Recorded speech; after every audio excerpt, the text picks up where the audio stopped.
Il y a des périodes de l'histoire où les civilisations se retournent sur elles-mêmes, où les peuples cessent de croire à leur propre avenir, où l'abondance accumulée, mal répartie, mal utilisée, finit par étouffer les forces vives plutôt que les libérer.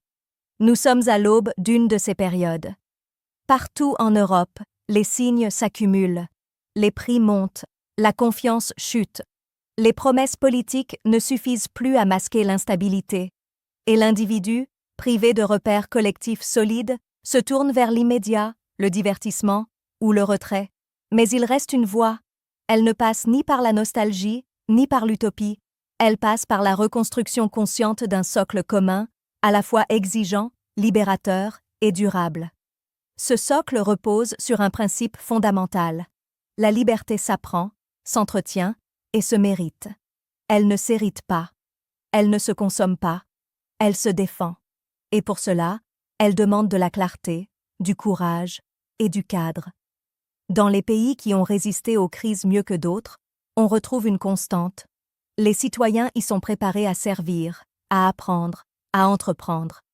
Prenons la Suisse. Ce pays, neutre mais pas naïf, prospère mais discipliné, repose sur un équilibre exigeant entre droit et devoir. Là-bas, on est citoyen-soldat. On participe à la défense du pays, pas seulement en cas de guerre, mais aussi dans la vie civile, service à la collectivité, formation continue obligatoire, respect strict des règles fiscales et autonomie locale très forte. Ce modèle n'est pas parfait, mais il rappelle une chose essentielle. On ne maintient pas une société libre sans structure, sans responsabilité et sans limite. À l'inverse, un monde où le loisir devient la norme, où le droit est vidé de sa substance par l'oubli du devoir, est condamné à redevenir un terrain de jeu pour les plus forts. Rome est tombée ainsi. Par la concentration des richesses, par l'oubli du travail manuel, par l'adoration du spectacle, et surtout, par l'oisiveté érigée en culture dominante. Aujourd'hui, nous devons tirer les leçons de cette chute et en éviter la répétition. Nous avons des outils. La technologie n'est pas l'ennemi, mais elle exige d'être mise au service d'un projet clair. La blockchain, par exemple, n'est pas un jeu. C'est une base de données collective, sécurisée, décentralisée. C'est un outil de mémoire, de gouvernance, de traçabilité.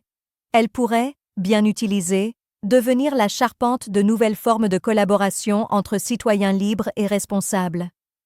Mais avant la technologie, il faut les hommes et les femmes, formés, stables, libres dans leurs actes, mais engagés dans un projet supérieur à eux.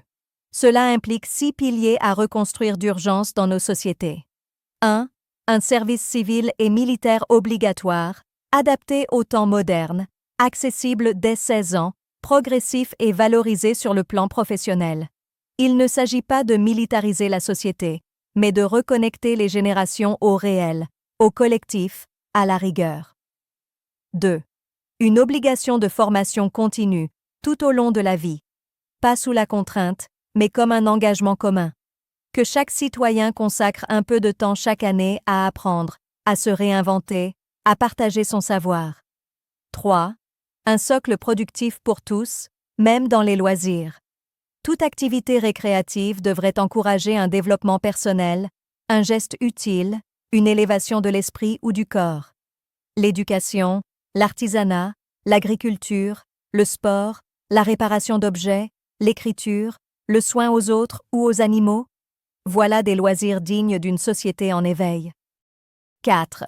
Une redéfinition de la propriété partagée. Grâce aux nouvelles technologies, il est possible d'envisager des usages collectifs sans perdre la maîtrise individuelle. Partager un terrain, un outil, une maison, un véhicule, sans que personne ne soit lésé. La blockchain, les smart contracts, les coopératives modernes sont déjà prêts à le permettre. 5. Un ancrage territorial fort qui permet à chacun de s'engager localement. Il faut repenser les villages, les quartiers, les communautés comme des cellules politiques et économiques actives. Là où se prennent les décisions de proximité, là où la solidarité s'organise, là où l'on vit, vraiment. 6. Une culture de l'effort valorisée, réconcilier avec la liberté. Travailler, s'éduquer, transmettre, produire, ne doivent plus être vus comme des sacrifices, mais comme des preuves d'engagement dans une société digne. Tout cela suppose une chose, cesser de croire que l'État fera tout, et retrouver l'envie d'agir, d'entreprendre, de créer. Ce n'est pas le moment de fêter, ni de fuir. C'est le moment de construire une alternative sérieuse. Pas contre le monde, mais à côté de lui.